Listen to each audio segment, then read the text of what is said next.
Hi friends, good morning. A day in my life. അതാണ് ഇന്നത്തെ video കേട്ടോ. അപ്പോൾ രാവിലെ ഞാൻ ഇഡ്ഡലിക്കുള്ള മാവ് ഇന്നലെ രാത്രി അരച്ച് വെച്ചതാണ്. രാവിലെ ഇഡ്ഡലി ഉണ്ടാക്കുകയാണ് കേട്ടോ. ഇഡ്ഡലി ഞാൻ എപ്പോഴെങ്കിലുമൊക്കെ ഉണ്ടാക്കുന്ന ഒരു സാധനമാണ്. എന്താണെന്നറിയില്ല, കൂടുതലും ദോശയാണ് ഉണ്ടാക്കൽ. ഇഡ്ഡലിയുടെ എല്ലാവർക്കും ഇഷ്ടമാണ്, പക്ഷേ ഉണ്ടാക്കൽ കുറവാണ്. അപ്പോൾ ഇന്ന് സൺഡേ ആയതുകൊണ്ട് ഇന്ന് ഇഡ്ഡലി ഉണ്ടാക്കാമെന്ന് വിചാരിച്ച്. സമയമുണ്ടല്ലോ, ഞായറാഴ്ച ആയതുകൊണ്ട് ഇന്ന് ഡ്യൂട്ടിക്ക് പോകാനില്ല. അതുകൊണ്ട് തന്നെ എല്ലാം ഇന്ന് നേരം വൈകിക്കിട്ടോ. ഈ ഇഡ്ഡലിയൊക്കെ ഉണ്ടാക്കുന്നത് ഒരുപാട് ലേറ്റ് ആയിക്കുന്നു. 8:30 ആയപ്പോട്ടെ ഞാൻ ഇഡ്ഡലി ഉണ്ടാക്കുന്നത്. അപ്പോൾ മോളൂസ് മദ്രസ ഇപ്പം വരും, അപ്പോഴേക്കിനൊക്കെ ചായ വേണം. അപ്പോൾ ഇഡ്ഡലിക്ക് സാമ്പാർ ഉണ്ടാക്കണം എന്നതിന് വിചാരിച്ച്. പക്ഷേ ഇപ്പോൾ ചിക്കൻ കറി ഉണ്ട് ഇന്നലത്തെ, അപ്പോൾ ഇഡ്ഡലിക്ക് അത് കൂട്ടാമെന്ന് വിചാരിച്ച്. ഉച്ചക്കൽക്ക് എന്തായാലും സാമ്പാർ ഉണ്ടാക്കാമെന്നാട്ടോ വിചാരിക്കുന്നത്. അപ്പോൾ ഞാൻ വേഗം തന്നെ ഇഡ്ഡലിൻ്റെ തട്ടിൽ ഫുള്ള് ഇഡ്ഡലി മാവ് ഒഴിച്ചിട്ട് ഇത് അടിച്ച് വെച്ച് വേവിക്കാൻ വെച്ചു. അതിന് ശേഷം ഞാൻ ചായ കുടിച്ചിട്ടില്ല കേട്ടോ, എണീറ്റേരാ. അപ്പോൾ ചായ ഉണ്ടാക്കി, ഗ്ലാസ് പാൽ ചായയും പിന്നെ ഈ ഒരു മടക്കും കൂട്ടി ചായ കുടിച്ച്. അപ്പോഴേക്ക് നമ്മൾ ഇഡ്ഡലിയൊക്കെ നല്ലോണം വെന്ത് വന്നിട്ടുണ്ട്.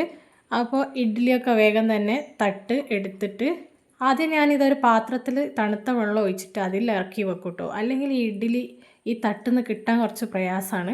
അതുകൊണ്ട് ഞാൻ കുറച്ച് തണുത്ത വെള്ളം ഇതുപോലെ പാത്രത്തിൽ ഒഴിച്ച് വെച്ചിട്ട് ഇഡ്ഡലി തട്ട് ഒരു 5 മിനിറ്റ് അതിൽ മുക്കി വെക്കും. രണ്ട് തട്ട് രണ്ട് പാത്രത്തിൽ ഇതുപോലെ മുക്കി വെച്ചാൽ ഇതാ ഇഡ്ഡലി ഒരു 5 മിനിറ്റ് കഴിയുമ്പോഴേക്കും തന്നെ ഇഡ്ഡലി ഇതുപോലെ നല്ലോണം നമുക്ക് എടുക്കാൻ പറ്റും കേട്ടോ. ജസ്റ്റ് ഒന്ന് ഇങ്ങനെ സ്പൂൺ കൊണ്ട് എടുത്താൽ മതി. അപ്പോൾ എൻ്റെ ഇഡ്ഡലിയൊക്കെ റെഡിയായി. ഇന്നലത്തെ ചിക്കൻ കറി ഉണ്ടായിരുന്നു, ഞാൻ അതും എടുത്തു. നമ്മളെ ഇഡ്ഡലിയും കൂട്ടിയിട്ട് വേഗം തന്നെ കഴിക്കാൻ നോക്കുകയാണ്. അത് കഴിഞ്ഞത് പാത്രം കുറേ കഴുകാനുണ്ട്, തേച്ച് മോറാനുണ്ട്. അപ്പോൾ ഞാൻ തേച്ച് മോറാളൊക്കെ പുറത്ത് കൊണ്ടുപോയിട്ട്, ഇന്ന് മഴ കുറച്ച് കുറവാണ് കേട്ടോ, അതുകൊണ്ട് ഒരു സുഖമുണ്ട്.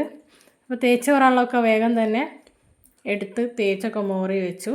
ഇവിടെ അടുപ്പത്താണ് സാധനം എല്ലാം കുക്ക് ചെയ്യുന്നതൊക്കെ, അതുകൊണ്ട് തന്നെ കൂടുതലും കരിയുള്ള പാത്രങ്ങളാണ് ഉണ്ടാവൽ. അതുകൊണ്ട് ഞാൻ പുറത്തുനിന്ന് തേച്ച് മോറലാണ് ഇതുപോലെ. അപ്പോൾ എൻ്റെ തേച്ച് മോറലൊക്കെ കഴിഞ്ഞതിന് ശേഷം ഞാൻ വേഗം തന്നെ തീ മൂട്ടി ചോറിന് വെള്ളം വെക്കുകയാണ് കേട്ടോ. അപ്പോൾ ചോറിനുള്ള വെള്ളമൊക്കെ വെച്ച് കഴിഞ്ഞേരാണ് ഞാൻ ചായ കുടിക്കാൻ പോകുന്നത്. അപ്പോൾ ചായ കുടിക്കുമ്പോഴേക്കിന് വെള്ളം ചൂടാവും. അപ്പോൾ ഇഡ്ഡലിയും ചിക്കൻ കറിയും കൂട്ടിയിട്ട് ഞാനും മോളൂസ് വന്നപ്പോൾ മോളൂസും കൂടി ചായ കുടിക്കുകയാണ്. ചായ കുടിച്ച് കഴിഞ്ഞപ്പോഴേക്കിന് വെള്ളം ചൂടായി. അപ്പോൾ ഞാൻ അരിയൊക്കെ നല്ലോണം കഴുകിയിട്ട് ചോറിന് അരി ഇട്ടു. അപ്പോൾ ആ വെള്ളമൊക്കെ നല്ലോണം ചൂടായി വന്നിട്ടുണ്ട്. ഇനി അതിലേക്ക് അരി ഇട്ട് അത് അടച്ച് വെച്ച് നല്ലോണം തീ കത്തിച്ച് വെച്ചിട്ട് അത് വേവാൻ വേണ്ടിയിട്ട് അവിടെ നിന്നോട്ടെ. അപ്പോഴേക്കിന് നമുക്ക് ബാക്കി പണികളൊക്കെ ചെയ്യണം. അപ്പോൾ അതിൻ്റെ ഇടയിൽ ഇടയ്ക്കിടയ്ക്ക് തീ ഒന്ന് കത്തിച്ചെടുത്താൽ മതി. ഇത് നല്ല വേവുള്ള അരിയാണ് കേട്ടോ, റേഷൻ അരിയല്ല. അപ്പോൾ അതാ ഈ മുറ്റം കണ്ടോ, നല്ലോണം കാട് പിടിച്ച് കിടക്കുന്നുണ്ട്. നല്ല വെള്ളം വന്നിട്ട് മഴ പെയ്താൽ ഇവിടെ എങ്ങനെയാണ് കേട്ടോ, നല്ലോണം പുല്ലുണ്ടാവും.